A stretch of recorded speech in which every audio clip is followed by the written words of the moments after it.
yang terkasih, kita jumpa lagi. Kali ini saya akan membawa saudara untuk melihat di mana Yesus melakukan mujizat pertama kali di Kana. Tidak ada yang tahu kenapa Tuhan Yesus melakukan mujizat pertamanya di pesta nikah di Kana, seperti yang tertulis dalam Yohanes 2 ayat 1-11. Tetapi dengan melakukan beberapa penelaahan Alkitab, kita bisa mengumpulkan data tentang apa yang sebenarnya terjadi. Mari ikuti pemaparan saya di dalam penjelasan mengenai teks ini. Kita bisa mengumpulkan beberapa data-data penting yang sebenarnya terjadi pada saat itu. Saya hendak membacakan Yohanes 2 ayat 1-2 yang berkata demikian. Pada hari ketiga ada perkawinan di Kana yang di Galilea, dan ibu Yesus ada di situ. Yesus dan murid-muridnya diundang juga ke perkawinan itu. Saudara yang dikasihi Tuhan, dari ayat ini kita bisa menafsirkan kalau keluarga Yesus memiliki hubungan yang sangat dekat dengan pasangan mempelai yang menikah di Kana. Itu fakta pertama. Kalau Yesus dan ibunya Maria datang ke pesta itu karena memiliki hubungan dekat dengan keluarga mempelai. Yang kedua, Maria bahkan terlibat dalam kesibukan menyediakan anggur untuk para tamu.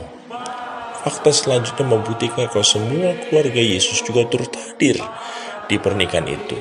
Karena setelah acara selesai, mereka semua pergi ke Kapernaum. Itu dapat kita lihat dalam Yohanes pasal yang kedua ayat 13. Kita bisa bilang kalau kedua mempelai adalah kerabat dekat Yesus atau keluarga dekat. Hubungan mereka begitu sangat dekat. Itulah yang menjadi alasan kenapa Tuhan Yesus hadir di pernikahan di Kana, yang pada akhirnya Yesus melakukan mujizatnya yang pertama di sana. Saudara, kenapa Yesus harus melakukan mujizat di pernikahan di Kana? Ini menarik sekali, karena salah satu pertimbangannya adalah karena kehormatan, di mana itu menjadi hal penting.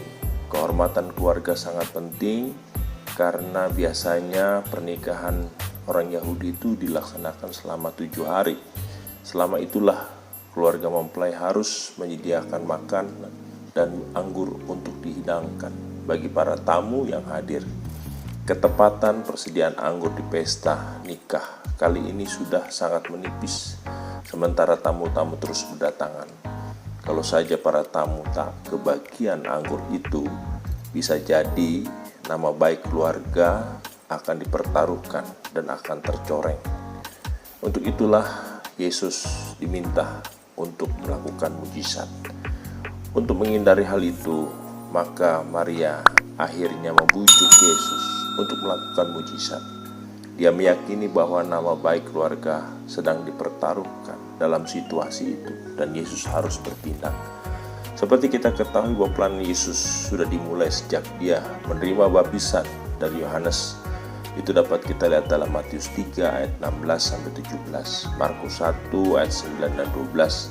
Sementara pernikahan itu berlangsung kurang dari sebulan, kemudian setelah Yesus mengumpulkan separuh dari murid-muridnya dalam Yohanes 1 ayat 23, walaupun dia masih belum melakukan mujizat di depan umum, tetapi Maria merasa kalau putranya itu sudah siap untuk melakukan dan menunjukkan siapa dirinya kepada orang banyak.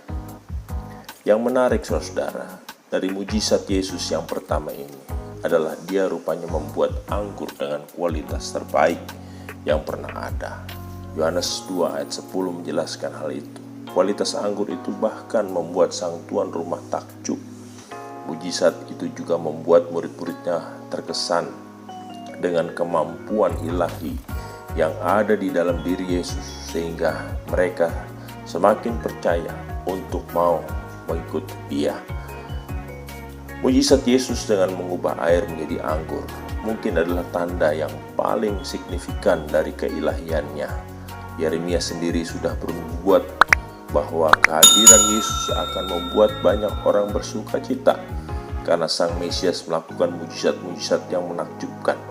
Itu dapat kita lihat dalam nubuatan Yeremia 31 ayat 12. Dalam kitab Amos juga dijelaskan bahwa Israel akan menanam kebun anggur dan meminum anggur mereka di Amos 9 ayat 14. Jadi apa yang dilakukan Tuhan Yesus di Kana itu sudah dinubuatkan sebelumnya di dalam nabi-nabi di perjanjian lama. Sementara fakta yang lain kita harus tahu bahwa mujizat pernikahan di Kana juga tidak kalah penting bagi pernikahan sendiri.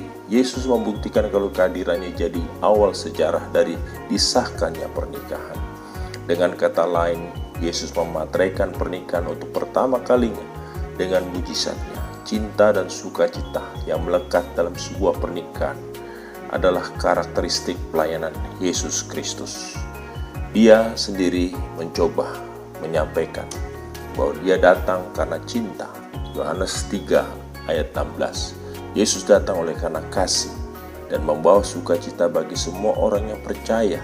Lukas 2 ayat 10.